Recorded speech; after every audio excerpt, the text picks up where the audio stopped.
Olá, tudo bem? Professor Rafael Castro falando, hoje trazendo um tema para o 7º ano do ensino fundamental, que é o Egito Antigo.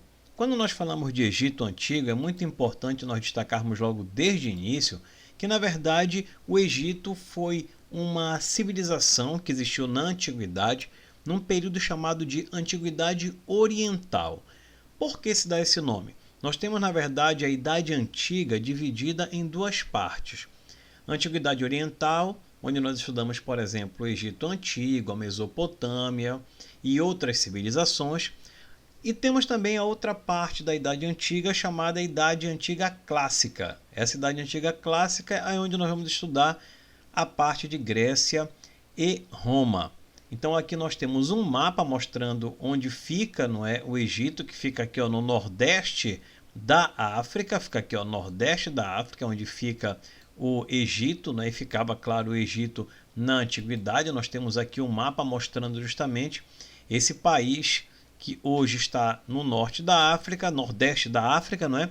E a Idade Antiga observou essa civilização se desenvolvendo de maneira extremamente importante. Quando nós olhamos para o Egito na antiguidade, nós tínhamos o Egito dividido nessas duas regiões aqui, ó, Baixo Egito e Alto Egito. Interessante que o Baixo Egito ele fica na parte norte e o Alto Egito no sul. Por quê? O que era levado em consideração era, na verdade, o sentido que o rio Nilo ia para encontrar com o mar Mediterrâneo. E olha, é daqui desta área chamada Delta do Nilo que vai surgir a letra delta, que vai ser uma criação dos gregos, tá bom? A civilização egípcia ela vai ser unificada por volta de 3150 a.C. por Menés. Ele vai juntar, olha aqui, o Alto Egito e o chamado Baixo Egito. Então ele vai fazer a unificação das coroas. Olha que interessante, né? Nós temos aqui a coroa que representava o Baixo Egito, que é esta coroa branca. Essa coroa avermelhada aqui é a que representa o Alto Egito. Então, quando ele vai unificar as regiões do Egito, o Alto e o Baixo, o que ele vai fazer? Ele vai criar uma coroa para ele, que é justamente a unificação, que representa a unificação dessas duas coroas. Tá? A sociedade egípcia ela vai estar dividida basicamente nessas figuras aqui, ó. No faraó, que é a principal, é visto como, na verdade, um grande representante de Deus, é o Deus vivo dessa sociedade. Temos aqui nobres e sacerdotes, que na verdade são aqui digamos assim, a grande elite dessa sociedade. Soldados, escribas, que também eram pessoas extremamente importantes, uma vez que poucas pessoas tinham o acesso à leitura, poucas pessoas sabiam escrever dentro dessa sociedade, esses indivíduos tinham um grande prestígio. Temos aqui os comerciantes, uma vez que o Egito vai ser um país de grandes relações comerciais ao longo ali do Mediterrâneo, estabelecendo relações comerciais, por exemplo, com gregos, com romanos, com vários povos que nós temos ali na chamada Europa. Temos aqui os artesãos, que também são figuras importantes dentro dessa sociedade, uma vez que o artesanato é uma atividade muito levada a sério aqui no Egito Antigo. Os camponeses, não podemos esquecer que a sociedade egípcia ela tem como grande base de sua sustentação justamente a agricultura. Por isso os camponeses eram algo realmente extremamente importante. E os escravos, não é? Que não eram a maior parte da sociedade.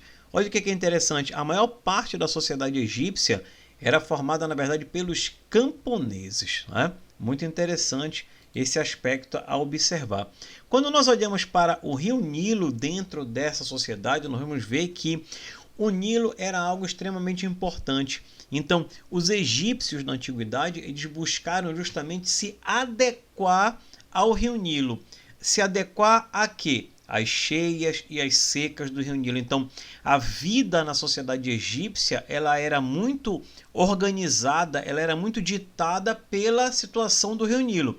Quando o rio Nilo estava cheio, a situação era uma. Quando ele estava seco, a situação era outra. Então, eles aproveitavam o momento da cheia, que era o momento onde eles investiam pesado na navegação, e este momento era o momento em que essas terras elas eram fertilizadas. E olha, quando o rio voltava ao seu curso normal, eles aproveitavam essas áreas aqui para a agricultura. É aquilo que eu acabei de falar para vocês. A agricultura era algo extremamente importante, era a atividade mais importante no Egito Antigo. E eles souberam aproveitar bastante isso, inclusive estabeleceram aqui vários canais de irrigação, né? Nós temos aqui algumas imagens mostrando como esses egípcios buscavam realmente aproveitar ao máximo aquilo que o Rio Nilo podia oferecer. Construíram diques, não é? Então toda uma tecnologia foi criada para poder não apenas aproveitar o Rio Nilo trazendo nutrientes para aquela terra, mas também fazendo com que ocorresse uma estrutura, fosse construída uma estrutura para que eles conseguissem armazenar água. E essa água aqui ela era usada nos períodos de seca do Rio Nilo e também usadas para a questão da irrigação. Uma marca muito importante da sociedade egípcia é justamente a sua questão religiosa. As divindades egípcias elas tinham como característica principal o fato de elas serem divindades antroposomórficas. O que significa isso? Eram divindades que na verdade tinham na sua forma a forma humana e a forma de animal misturado, como nós podemos observar aqui nessa imagem. Outra característica era uma religião que nós podemos caracterizar como politeísta, ou seja, a presença de vários deuses e deusas. Nós temos aqui destacado algumas dessas divindades: Osíris, Ísis, Horus, Tote, Ra, Sete, Amun. Também temos outras divindades aqui como Pati, Hathor, Sekhmet, Anubis, Maat ou Maete.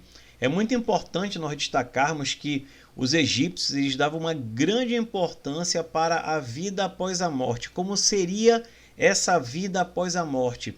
E antes de eles chegarem ao mundo dos mortos, é importante nós percebermos que havia um julgamento. Esse julgamento era algo muito famoso dentro da cultura egípcia. É por isso que a questão da mumificação era algo importantíssimo dentro dessa sociedade, porque quando você acredita que teria um julgamento, você não poderia chegar com o corpo todo danificado, tá certo? É muito importante nós pensarmos sobre esse aspecto. Então aqui nós temos uma imagem mostrando como era esse julgamento, e nós temos aqui Anubis, não é, que recebia o defunto. Esse Anubis colocava o coração em uma balança, nessa balança aqui ela era colocada juntamente coração, e no outro lado da balança era colocada a pena, não é, de Maat ou Maete, que era a deusa da justiça. E nós temos aqui esse animal que estava só esperando o momento de devorar o defunto, não é? Devorar o defunto e o seu coração, caso aquele coração fosse carregado de pecados. Então, quanto mais pecados, mais o coração pesava, não é? Se comparada com a pena de Maat ou Maete. Caso o defunto passasse por esse momento aqui do julgamento, ele era levado a Osíris, que era o deus dos mortos. Aqui nós tivemos alguns aspectos importantes do Egito Antigo. Claro que isso aqui é um resumo, na verdade, uma vez que você, meu aluno, meu estudante do 7º ano, vai procurar o seu livro, vai procurar as informações dentro das obras que foram entregues para vocês, tá bom? Não se esqueçam de fazer as atividades que nós vamos mandar pelo Google Forms e até a nossa próxima aula. E não esqueçam, tenham bons estudos, não esqueçam de fazer suas leituras, não esqueçam de estabelecer horários para fazer as suas atividades, tá bom? Um grande abraço a todos e todas, espero encontrá-los em uma próxima oportunidade. Tchau, tchau!